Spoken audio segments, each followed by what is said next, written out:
이렇게 전 세계적으로 금융시장이 출렁인 건 그동안 경기를 떠받친 돈풀기 효과가 떨어진 데다 국제 공조가 약화됐기 때문이라는 분석이 나옵니다. 우리나라는 코로나19 확산세를 막는 데 성공하면 안정을 찾을 수도 있다고 진단했습니다. 경제 전문가의 얘기 들어봅니다.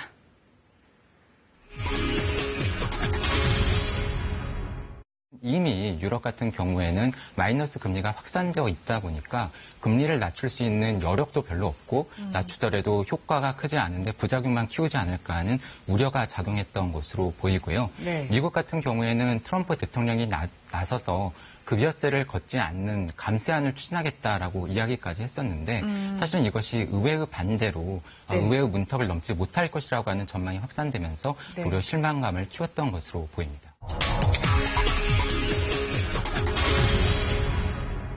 많은 나라들에서 오랫동안 저금리가 유지되다 보니까 이제는 금리를 낮출 여력도 별로 없고 돈을 풀어도 효과가 별로 없겠다라고 하는 컨센서스가 있는 것으로 보입니다. 네. 사실은 많은 주요 선진국들이 정부가 돈을 풀 수 있는 여력이 그다지 많지 않아 보입니다. 미국 같은 경우에는 정부가 돈을 더 빌리는 경우에 의회의 승인을 받아야 되는데 번번이 의회의 승인이 제대로 이루어지지 않으면서 그렇죠. 정부 기능이 멈춰버리는 셧다운, 즉 재정 절벽 현상이 반복되고 있는 상황이고요. 네. 유럽 같은 경우에는 재정 상황이 좋지 못한 이탈리아 같은 경우에는 적극적으로 돈을 정부가 풀겠다라고 하고 있지만 반대로 도리어 정부의 재정 상황이 좋은 독일과 같은 중심 국가들이 반대에 나서면서 유로존에서 적극적인 재정 정책이 실시되지 못하고 있는 것으로 보입니다.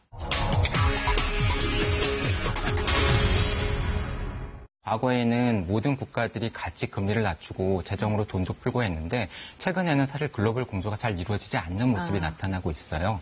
산유국들 중에서는 사우디와 러시아가 힘겨루기에 나서면서 감산 합의가 제대로 이루어지지 않자 국제유가가 급락하면서 금융시장에 충격을 준 바 있고요.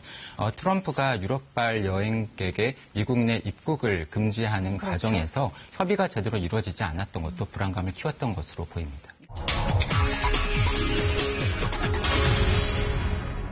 사실은 이번 코로나 사태의 발병지이자 가장 먼저 심각한 사태를 겪었던 중국 그 경우에 감염자 수가 감소세에 접어들면서 최근에 글로벌 금융시장이 불안정한 가운데서도 상대적으로 중국 증시가 선전하는 모습을 보이고 있습니다. 우리나라 같은 경우에도 보건 의료 시스템이 비교적 선진화되어 있고요. 정부가 적극적으로 대응에 나서고 있기 때문에 만약에 이렇게 적극적으로 대응에 나선 결과 앞으로 감염자 수가 줄어들 수 있다고 한다면 금융시장의 안정도 빠르게 되찾을 수 있을 가능성이 있는 것으로 보입니다.